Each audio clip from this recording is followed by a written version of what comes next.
Alright, so this is my second bike check. This is a 2011 Fit 83. Got the ODI long necks, the S&M Grand Slam bars, Odyssey slick cable. It's got the Fit stem. I did have a Coalition, but I took it off. And Fit Blade 2 forks, Revenge Industries rims, Fit FAF tires, the Fit PCC, KMC cool chain, Mission Impulse pedals with the red spindle.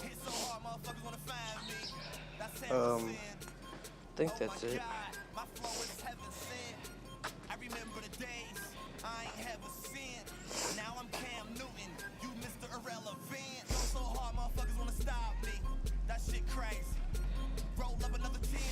I like it so far. So,